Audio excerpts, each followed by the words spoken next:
Philip struggled to get up on the mountain. He had been tasked to plant a satellite device on top of the mountain, but got a lot more than he bargained for.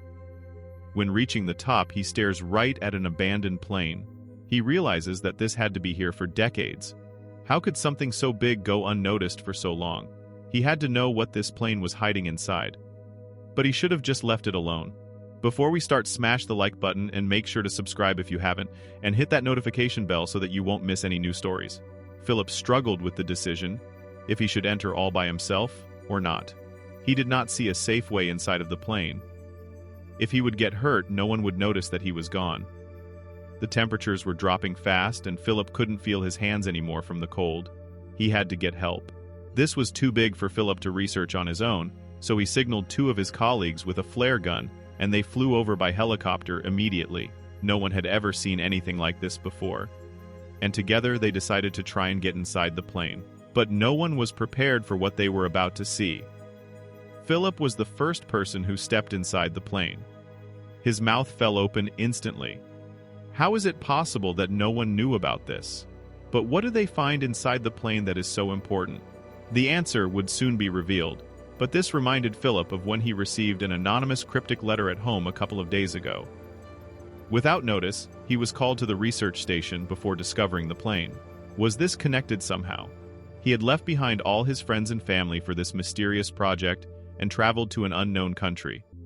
Someone from the town had sent him that letter for a reason. He was the chosen one, as he would describe it, and he was determined to turn over every stone for this project. He arrived at the town a few days after he had received the letter. It was a very old and empty town. There was only one supermarket, and the streets looked deserted. Philip started his research by knocking on doors and asking people about the legend. But the people did not receive him with open arms. He had knocked on almost every door when he saw an old man walking the streets. Philip ran toward the man and asked if he could tell him something about the urban legend. The man hesitated, but then said to Philip, "Come to the Old Horse in an hour." Philip agreed without knowing what the Old Horse was. It turned out that the Old Horse was a little cafe in the center of the town. When Philip entered the cafe, he saw the man had already arrived. Philip sat across from the man and put his notebook on the table. The man stayed silent for a while, but then he started talking. The legend goes as follows. There once was a plane with the number 66 that was supposed to fly to Japan. No one knew who was on the plane or what it was carrying. And as soon as the plane took off, it went off the radar. Some say there was a horrible storm, but scientists debunked that theory. To this day, no one knows what happened to that plane. Philip looks at the man in disbelief. The man in turn looked at him stoically. He wanted to ask more questions, but the man got up and walked out of the cafe. There was only one thing left to do, and Philip wasn't entirely happy about it. The only thing that Philip could do now, he went on his own search. But first, he had to figure out what route the plane could have flown and followed that route. But how does he figure this out? Then suddenly, he gets an idea. The local airport employees needed to know something about the plane's disappearance, so he started at the Alaskan airport. But he soon realized there had to be a different airport because no one knew about Plane 66. So Philip had to start thinking outside the box. When Philip came home from the airport, he saw a little note attached to his door. He wondered who it could be from, but there was no name or stamp on the note, so it had to be delivered personally. He removes the letter from the door and sits down at the kitchen table.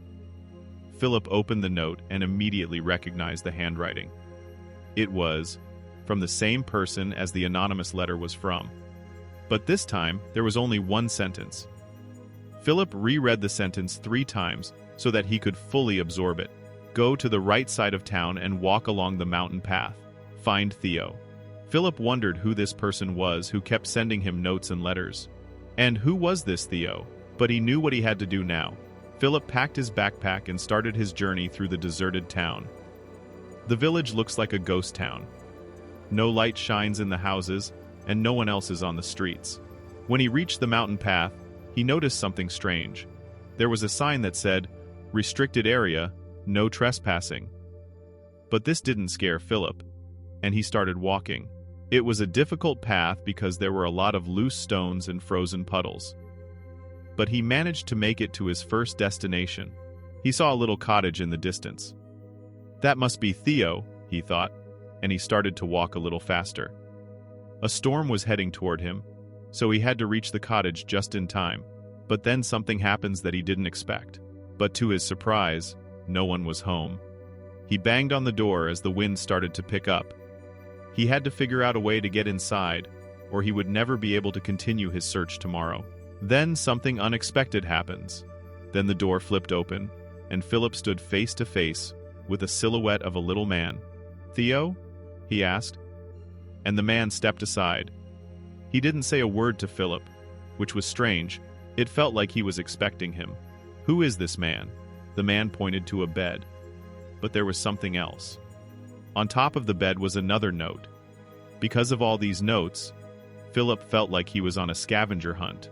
If this person knew where the plane was, why didn't they go to it themselves? The note contained coordinates. Philip is fortunately good at reading coordinates, so he knows roughly which way to go. Philip knew the plane had to be where the coordinates led him, so the following day, he continued his search optimistically.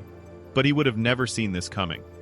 Philip walked and walked until his legs started to get sore. He was almost at the top of the mountain, and there was still no sign of the plane anywhere. Could this person be playing with him? But then he sees something he can't explain. Philip looks to his left and sees something sticking out of another mountain. It doesn't look like something out of nature. He squints his eyes and suddenly recognizes a wing. That must be the plane, Philip thinks.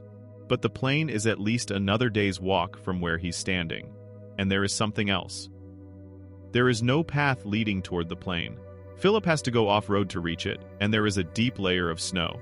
He can't see what's underneath the snow, so he has to be very careful. He shuffles his feet over the ground to feel the rocks and makes his way over to the plane. When Philip finally reached the plane, he couldn't believe his eyes. It was almost entirely buried under the snow, except for the one wing he saw. This was way too big for Philip to do on his own, so he mapped where the plane was and journeyed back to Theo's cabin. There he would call for backup.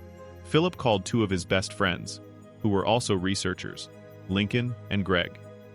They had no idea that Philip was all the way in Alaska, but didn't doubt him when he asked them to come too. They knew there had to be something extraordinary for Philip to fly over there, but they never expected it to be this. Lincoln and Greg arrived 3 days later and set up their equipment in Theo's cabin, the closest place to the crash site with internet and power. Philip led them to the plane. They were stunned to see it buried deep in the snow. For days, they dug it out. Miraculously, most of the aircraft remained intact. Only one wing and the tail section were broken off, but there were no visible holes in the fuselage. When Philip tried looking through the windows, he noticed they had been covered with black tape from the inside. The ceiling seemed deliberate, as if someone had wanted to hide what was within. Lincoln suggested drilling into one of the doors to gain access, but Philip's attention shifted to something protruding from the tail, a small, orange device. It was the black box. Philip carried it back to the cabin and opened it carefully. Inside, something crucial was missing. The memory card slot was empty. The most important evidence explaining the crash had been removed. The discovery deepened the mystery. He suddenly remembered the anonymous letters that had led him there. What if the sender had taken the memory card? What if they needed him to open the plane for some hidden purpose?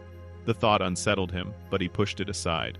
When Lincoln and Greg questioned how he had known about the plane and why authorities weren't involved, Philip finally revealed the existence of the letters. Instead of excitement, his friends grew uneasy. The situation felt dangerous, and they hesitated to continue. Philip urged them on, dismissing their fears and reminding them of the opportunity. Reluctantly, they agreed. The next day, they resumed drilling. It took hours to widen the hole enough for entry. Eventually, Philip climbed inside and tore the tape from the nearest windows. Sunlight poured into the cabin, revealing rows of crates stacked throughout the aircraft. Then something caught his eye in a corner, an object reflecting light. He picked it up. It was a flattened bullet. Lincoln and Greg entered behind him, stunned by the scene. Together, they moved toward the cockpit, bracing for what they might find. But when they opened the door, they found nothing. No bodies, no evidence of pilots. The cockpit was completely empty. While Philip examined the controls, Greg ran back to the cabin for a crowbar. He began prying open the crates. When the first one opened, he froze and called for Philip. Inside were bars of gold.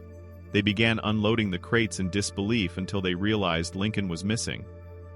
Moments later, the sound of a helicopter echoed overhead. Lincoln rushed back in, warning that police were approaching. Sirens and snow scooters grew louder by the minute. Within moments, officers surrounded the crash site. Philip, Lincoln, and Greg stepped out of the plane with their hands raised.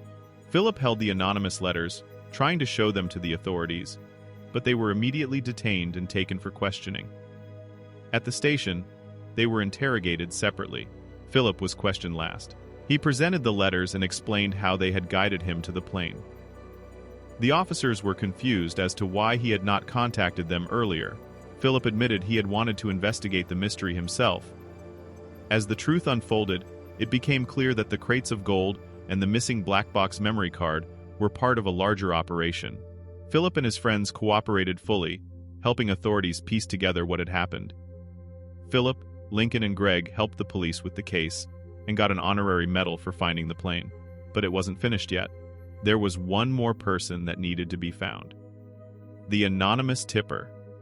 The police promised Philip to find this person, but it turned out to be harder than they thought. Philip and his friends flew home, and they wrote a book about their adventure.